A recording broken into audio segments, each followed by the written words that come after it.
Hi friends, எங்கள் வீட்டோட Pongal celebration எப்படி போச்சுன்னு பார்க்கலாம் வாங்க. முதல் நாள் ஈவினிங்கே வீடெல்லாம் நல்லா சுத்தம் பண்ணிவிட்டு, அந்த ஷெல்ஃபில் இருக்கிற எல்லாத்தையும் எடுத்து வச்சுட்டு, நல்லா வீடெல்லாம் நல்லா க்ளீன் பண்ணி வச்சாச்சு. கோலப்பொடி வாங்கிட்டு வர சொன்னேன். என் ஹஸ்பண்ட் ஈரப்பதமாக இருக்கிறத வாங்கிட்டு வந்துட்டார். நைட்டே அதெல்லாம் நியூஸ் பேப்பர் விரித்து தனித்தனியாக கோலப்பொடியெல்லாம் அப்படியே நல்லா காய வச்சேன். காய வச்சுட்டு அப்புறம் டிஃபன் வேலையெல்லாம் முடிச்சுட்டு என் குட்டீஸ் ரெண்டையும் தூங்க வச்சுட்டு அப்புறம் தான் கோலப்பொடி இப்படி நல்லா இது பண்ணி விட்டோம்னா அந்த ஈரப்பதம்லாம் பேப்பரில் நல்லா உறிஞ்சிடும். அப்போ தான் காலையில் கோலம் கலர் போடுறதுக்கு நல்லா ஈஸியாக இருக்கும். அதனால் இப்படி பண்ணி விட்டேன்.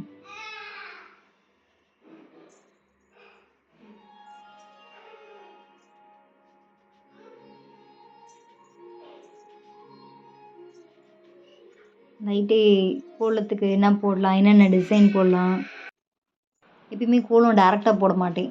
நைட்டே ஒரு பேப்பரில் மொதல் நாளே ஒரு நோட்டில் எப்படி கோலம் போடலாம் வைக்கலாம் அப்படின்ட்டு போட்டு பார்த்துட்டு அப்புறம் தான் சில டைம் பார்த்தாலும் அது கரெக்டாக அந்த கோலம் போடுற டைமில் கரெக்டாக ஏதாச்சும் சொதப்பிடும். அதனால் எப்பயுமே இப்படி தான் ஒரு நோட்டில் போட்டு வச்சுட்டு அப்புறம் கோலம்லாம் போட்டு முடித்ததுக்கப்புறமா நைட்டு எல்லோரும் தூங்கினப்புறம் மெஹந்தி போட்டேன். சரி காலையில் எப்படி இருக்குன்னு பார்க்கலாம். அப்புறம் மார்னிங் 4:30க்கெலாம் எழுந்திரிச்சு வாசு தெளித்து கோலம் போட்டுட்டு தெருவில் அப்போ ஒரு ஆள் இல்லை. ஒரு 4:30 5 o'clock எழுந்திரிச்சு 5 o'clock ஆரம்பித்தோடனே 6:30 ஆகிடுச்சு கோலம் போட்டு முடிக்கிறதுக்குள்ளார.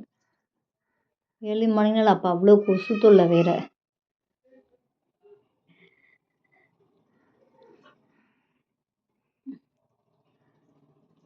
வீடியோ எடுத்துகிட்டே அப்படியே கோலம் போட்டு முடிச்சிட்டேன். எப்படி இருக்குது என்னோடய பொங்கல் சட்டி கரும்பு எல்லாம் பார்த்துட்டு கமெண்ட் பண்ணுங்கள்.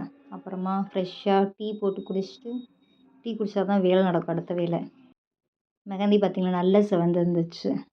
அப்புறம் குட்டீஸோட ட்ரெஸ்ஸு இந்த தடவை ட்ரெடிஷ்னலாக இருக்கலாம் அப்படின்ட்டு வேஷ்டி சட்டை எடுத்தாச்சு.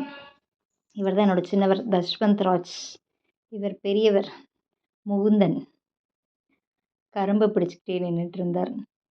கொஞ்சம் ஒரு சில ஃபோட்டோஸ் எடுத்தேன். அதான் அந்த ஃபோட்டோஸ். யார் நல்லா இருக்கான்னு கமெண்ட் பண்ணுங்கள்.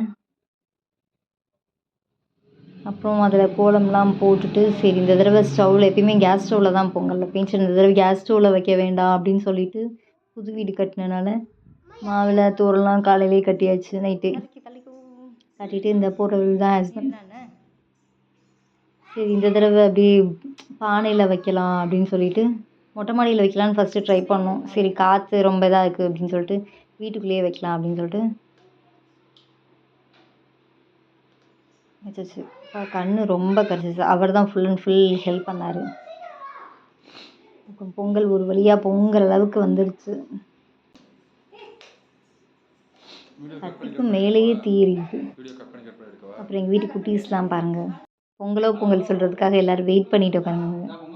என் கொழுந்தனோட பையன். இது எங்கள் வீட்டு குட்டி பாப்பா.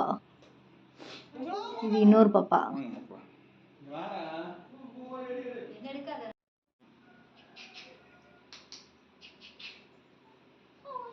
இப்போ தான் பொங்க போனால எல்லோரும் பொங்கல்னு கத்திட்டே இருந்துச்சுங்க சின்ன பிள்ளைங்கள்லாம். அதுகளுக்கும் ஒரே கண் எரிச்சல் தான், இருந்தாலும் இப்போ சரி எழுந்துச்சுங்க.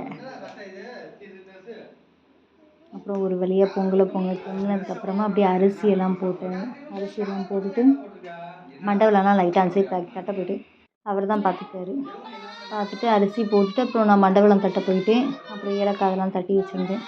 போட்டு ஒரு வழியாக பொங்கல் பொங்கி சாமியெல்லாம் கும்பிட்டு முடிச்சிட்டோம். அதுக்கடுத்து நான்வெஜ் வாங்கலாம் பொங்கல் அன்னைக்கு. எப்பயுமே பொங்கல் அன்னைக்கு நான்வெஜ் செய்யும். பொங்கல் அன்னைக்கு நான்வெஜ் செய்யலாம் அப்படின்னு சொல்லிட்டு காலையிலே கோயில் போயிட்டு வந்துட்டோம். கோயில் போயிட்டு இது எங்களோட அவுட்ஃபிட். காலையிலே கோயில் போயிட்டு வந்துட்டோம். ஈவினிங் என்னோடய குட்டி அவங்க தாத்தா கூட வெளியில் போகணுன்ட்டு வெயிட் பண்ணிகிட்டே இருந்தார். அப்படி ஒரு தாத்தா கூட போயிட்டு மீனாட்சி பவனில் போய் டீ குடிச்சிட்டு மதியம் chicken biryani, mutton gravy, chicken சுக்கா அது மாதிரி செஞ்சு வச்சுருந்தேன். ஒரு முட்டை வச்சு அதையும் சாப்பிட்டுட்டு அதுமாதிரி எப்பயுமே டாக்ஸ் நிறைய இருக்கும் எங்கள் ஏரியாவில். அதனால் ஒரு நியூஸ் பேப்பர் விரித்து அந்த மிச்சமானது எல்லாத்தையும் அந்த பேப்பரில் வச்சு ஒரு நாளும் மறுநாளும் வச்சு நைட்டு ஒரு நைட்டு அங்கே வச்சுருவேன். ஃபுல்லாக சாப்பிட்ருங்க. சரி வீடியோலாம் பார்க்குறீங்க.